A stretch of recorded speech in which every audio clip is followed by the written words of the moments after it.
Here's an Atwood machine that we're going to solve symbolically. So all I have is that one of the masses is 3 times bigger than the other. One is m and one is 3m. And we're going to try to get these solutions in terms of those m's. So the acceleration and the tension in the string. And so one of the key points here is that tension is the same everywhere in the string. And that means I'm going to have an upward force of T on each of these masses. So let's get that in.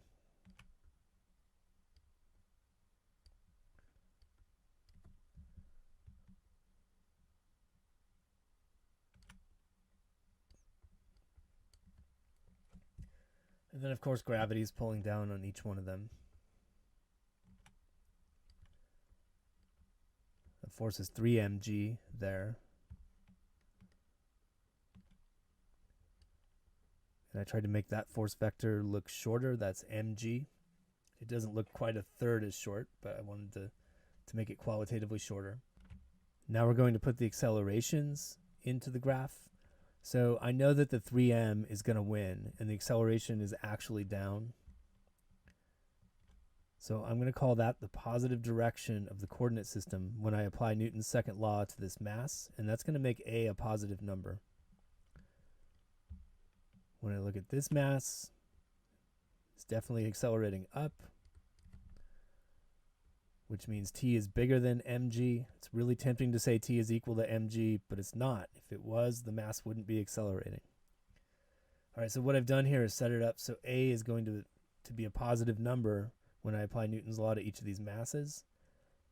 If you don't do that, it's going to break your algebra. So maybe I'll make another point about that in a minute. I'm going to look at the large mass and apply Newton's second law. So F net equals ma.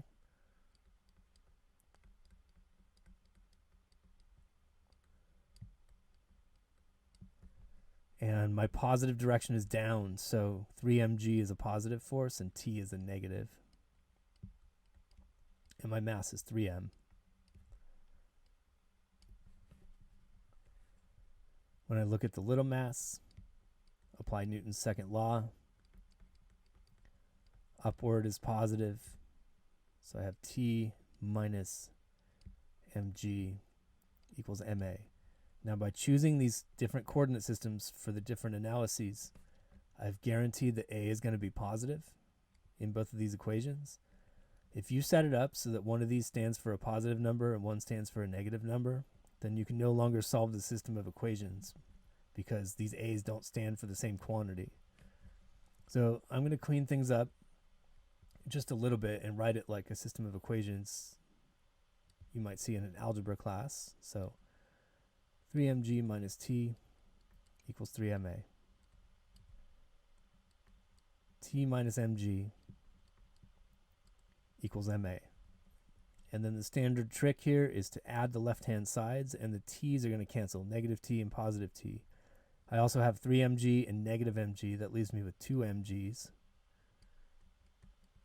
On the right-hand side, 3ma plus another ma, that's 4 ma's. And the m's cancel out. And if I divide by 4, I get 1/2 g for the acceleration. I'm going to keep that for a second. In fact, that's the answer to part B.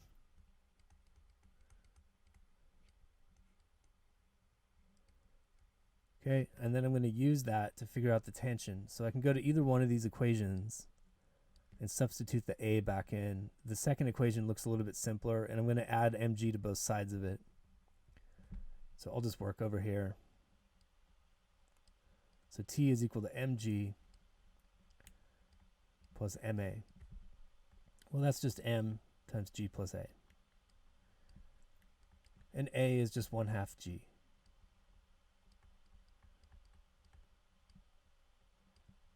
So if I factor out the g, I end up with a 1 plus 1/2 in here, which is a 3/2. And it's certainly nicer to write that as 3/2 mg for the tension. So one thing you should check when you're doing symbolic solutions is that the units make sense. My acceleration is proportional to g. G is an acceleration. It has units of meters per second squared, so that makes sense. My tension is is proportional to mg. Mg is a force. It would be measured in newtons, so my tension is measured in newtons. So that makes sense.